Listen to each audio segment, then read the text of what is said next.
Hi everyone, it's John. Welcome back to my channel. It is Book Review Wednesday for May 19th, 2021. And today I wanted to bring you, as the title may suggest, a book review. Keep an eye out next Wednesday, for installment number 2 of my Princeton University Press book haul, in which I bought 40, 45, something like that, different books and broke them up over a period of 4 videos. So I wouldn't give you too much to see at once. Today I wanted to talk about a book I think probably everyone has seen, if not read. He's been sort of, up until he died, nearly a decade ago. It was pretty big. It has a large following. This is arguably essays by Christopher Hitchens, put out by 12 books. Arguably is the last collection of Christopher Hitchens' essays to be published in the decade before his death in December of 2011. And it really couldn't possibly be a better introduction to the author's broad range of humane interests. It's nearly 800 pages long. The vast majority of the essays themselves are as short as 3 to 6 pages. Unmercifully short for those of us who are unabashed admirers of his sort of sparklingly literate and elegantly adroit prose. While the essays sample much of the writing he produced for periodicals like The Atlantic, The Guardian, Vanity Fair, New Statesman, the New York Times Book Review, the Times Literary Supplement, it mostly avoids the social and cultural bête noire that occupied an increasing amount of his time and attention in the last decade of his life. His absolute distaste for anything fundamentalist, especially in the way of religion. Of course, his opinions on that subject sometimes leak through, as in the numerous essays on the politics of the Middle East that are represented in the book. Readers more interested in his sort of stentorian anti-religious writing would be better advised to seek out other essays or books. For example, his 2007 God is Not Great, How Religion Poisons Everything. As someone who is of the distinct opinion that Hitchens' writing and arguments were always better when he was not writing about religion, and I say this as an atheist myself, I appreciate the publisher's attempt to keep the appeal of this collection as broad as possible by keeping those kinds of essays in other places. So as far as the content goes, roughly half of the essays are about literary figures, as well as the occasional newly commissioned introduction to a novel that Hitchens was particularly passionate about, or was by a writer that he was particularly passionate about. Most people familiar with Hitchens will be unsurprised that he was chosen to write an introduction to Animal Farm. He wrote himself an entire book on Orwell, and Graham Greene's Our Man in Havana. I was also really pleased to see that he reviewed Volume 3 of my own undergraduate professor Norman Cherry's 2,400-page trilogy on the life of Graham Greene, which he seemed to enjoy. I didn't reprint reviews of Volumes 1 and 2, but he seemed to enjoy Volume 3. Any student of Dr. Sherry would have told you, the late Dr. Sherry, unfortunately, would have told you that those books were his passion project for nearly 3 decades of his professional life, and he would have been both elated and anxious to know that they will probably go down as the definitive biography of Graham Greene. The crowning gem, I think, of the literary essays is the memorable dissection of the increasingly psychopathological Gore Vidal, titled Vidal Loco. in which Hitchens confirms any careful observer's sneaking suspicions about the latter-day writer. His growingly strident anti-Semitism and xenophobia, as well as his later criticism's total lack of, and these are Hitchens' words, any grace or generosity, as well as the entire absence of any wit or profundity.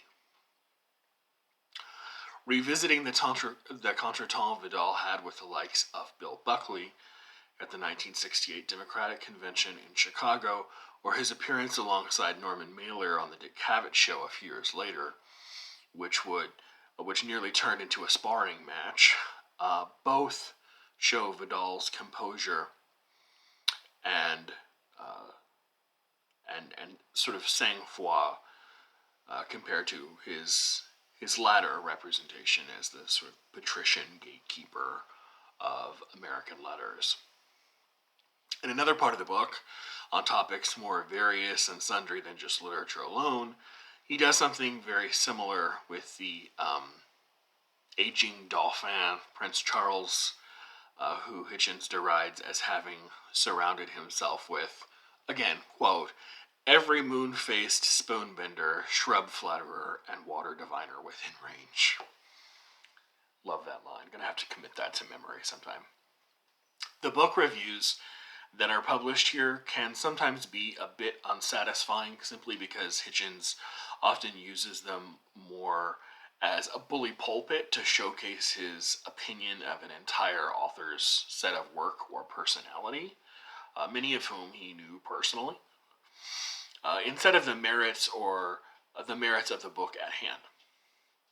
The reviews of biographies or books of letters by people like Graham Greene, Philip Larkin, and Jessica Mitford get this kind of unfortunate treatment. Nevertheless, you still get informed opinions on an entire body of work by the author in question, even if what we really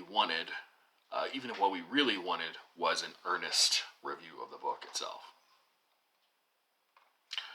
The political subjects, some are so old that his mostly young male audience won't really remember them, are sometimes full of rage, sometimes full of vim and vigor. There's an essay on Ancient Orange. I think it's called Agent Orange, which is really, really great, actually. There's another in which he recounts his own voluntary kidnapping and waterboarding, not once but twice, which is nothing short of harrowing to read about, actually. In it, he beseeches his readers to take up arms against the eroding power of cliché, as his good friend Martin Amis has done before him. He asks us to stop calling this enhanced interrogation, that phrase of the George W. Bush years, and let's start calling it what it is, torture. There is one unfortunate essay, and I really hate to pick it out, of a book of 800 pages of largely superior, polished prose. And as far as I know, he never really recanted the content of it.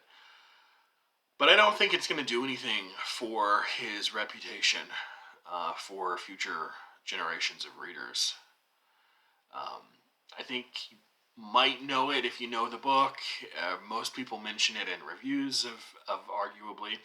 It's the one that always gets mentioned in reviews. Of course, I'm talking about the single essay of eye-wincing misogyny that refers or that doubles as performance art, kind of trying too hard, titled "Why Women Aren't Funny," in which he argues. Well, you can probably tell what he argues. And to those who suggest, laughingly, that those people who criticize it haven't read it in context, I ask them to kindly provide me the context that will make the following observation anything less than homophobic and anti-Semitic, even if inadvertently homophobic and anti-Semitic.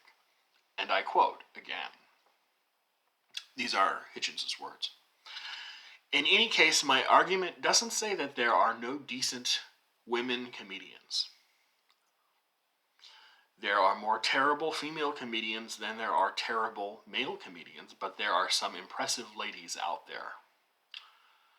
Most of them, though, when you come to view the situation, are hefty, or dykey, or Jewish, or some combo of the three. And my response to that is, what, pray tell, is wrong with being any of those three things? But, like I said, with the exception of that one weird performance art-like scream for attention, otherwise a really exceptional book. Despite what anyone might think of his opinions, and I hope no one agrees with all of them, especially not that last one, this is a collection I want on my bookshelf, not only as to be able to reference the occasional piece here and there, but to borrow a turn of phrase, maybe that I simply don't have the ability to craft for myself. Hitchens had opponents on both sides of almost every argument he made.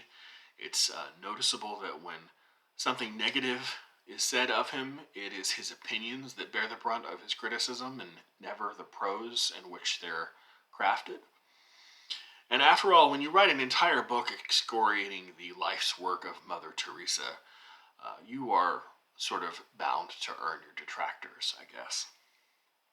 But it's well nigh impossible to ignore like I said, the overwhelming erudition and the aplomb with which he can both praise and damn, sometimes in the same breath or the same sentence.